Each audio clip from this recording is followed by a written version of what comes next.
Hi everyone, it's Dr. Cashflow again. We are in part 3 of our series, Are You Ready for the Kingdom? So today I just want to recap what it is that my story that we've been talking about. And this is in regards to the coach that has fraudulently taken 6 figures from me, that made all the excuses in the world, never produced any returns. And really, I really had to surrender this situation to God, because after God revealed to me that I had been breaking every single commandment, all 10 of them, I then had to realize that who was I really worshiping? Who was really my God, right? And so from that, I was able to hear God ask me 7 different questions. And today I'm going to share with you 2 of those questions. And so the first question was, if you were to die today, would you be saved? And that question was really revealing to me, because while we might be looking for Christ's return, it doesn't necessarily mean we're going to be here when he returns, right? It doesn't mean we're going to be alive. And so our salvation can end today, right? Our salvation opportunity. And so I realized that, man, this gentleman, I'm allowing this gentleman's behavior to keep me out of the kingdom. And so because of his behavior, I'm allowing my thoughts, my emotions, my behavior, my actions to really be controlled by a negative spirit. And so, I really am grateful for this trial, because it was really able to reveal my character flaws. And the bottom line is, God allows trials in our lives because he wants us to refine our character. Because guess what? He loves you so much that he wants you in the kingdom with him. Like, how merciful is that, right? And, sometimes God backs us in a corner, like, hey, I need you to straighten up, or hey, you think you're great, but you're not, right? And so, I think that especially the gifts that God has given us, the little bundles of joy children, oh boy, they are really the ones to reveal the character flaws within us, right? Whether or not you have biological children or not, I'm sure there are children that you're around, nieces, nephews, adopted, etc. And guess what? Even at church, they still reveal your character, right? And so, I'm really grateful for our little ones. And, one of the things I want to ask you is, are you ready to be crowned in the kingdom?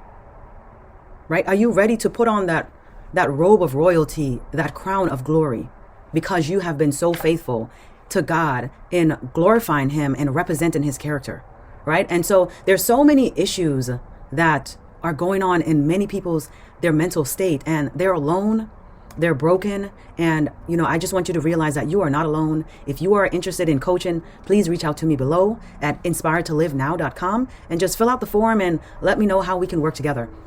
And, one of the things that even in trials that God has revealed to me is that he's bragging on us, just like he was bragging on Job, right? And so because of Job's faithfulness, this wasn't Job's first trial, right? And so he was able to continue to be consistent even in the darkness, because in the little trials, he was faithful. And so my question to you is, are you able to be faithful in the little trials, or do you need guidance or assistance or accountability to be able to do so? To be able to really shift your thought process from negative to positive, right? We have to be able to catch them and realize that, hey, that's a trigger. I need to shift that thought process because it is not serving me. So my question for you here is, are you ready to join your Savior in the kingdom, right? And one of the scriptures I want to share with you is Job 1:20 through 22. And it says, then this is after he's lost all his property, he's lost his all his cattle, all his children. And so this is what happens. This is Job's response after he's lost everything. Or mostly everything, I should say. Then Job arose and rent his mantle and shaved his head and fell down to the ground and worshipped. How many of us are worshiping during our trials, right? Most of us have no desire to even pray during our trials, right? And that's a plan of the enemy, because he does not want you to rely on God. He does not want you to find hope. Why would he? He wants you to be so discouraged and so broken that you just live life getting by. And guess what? You can't do your purpose.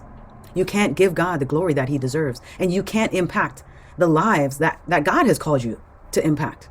And so that makes the enemy joyous, right? Because it's one less person that can change the world. And so in verse 21, it says, naked came I out of my mother's womb, and naked shall I return thither. The Lord gave, and the Lord hath taken away. Blessed be the name of the Lord. Blessed be the name of the Lord. It says, in all this, Job sinned not, nor charged God foolishly. So how many of us has charged God foolishly, has blamed God for the situations in our lives, that are negative, while we didn't even ask God in the first place, right? Most of the time.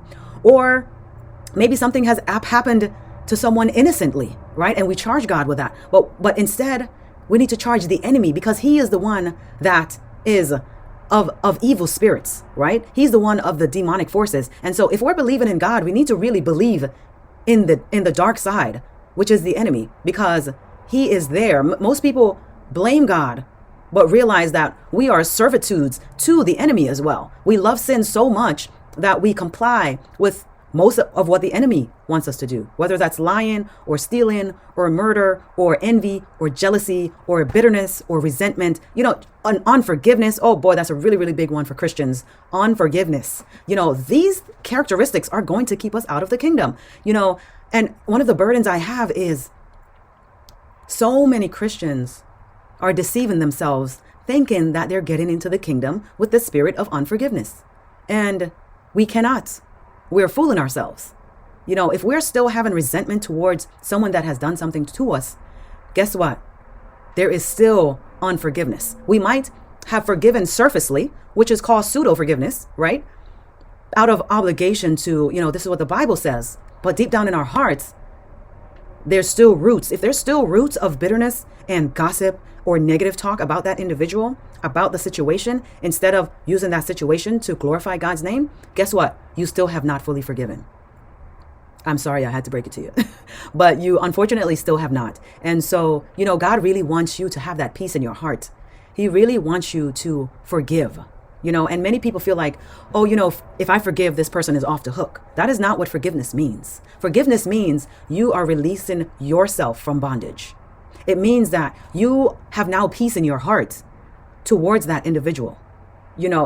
Forgiveness does not mean necessarily reconciliation, but it does mean that you are releasing the shackles around your hands, around your legs, around your neck, around your life, right? So, I really, really encourage you, if you are in need of mental health coaching, please reach out to me below or find someone that you can trust in your community to really be able to impart the knowledge, the tools, the skill sets that you need in order to overcome the burden of your depression, your anxiety, your low self-worth, just the limiting beliefs that we have.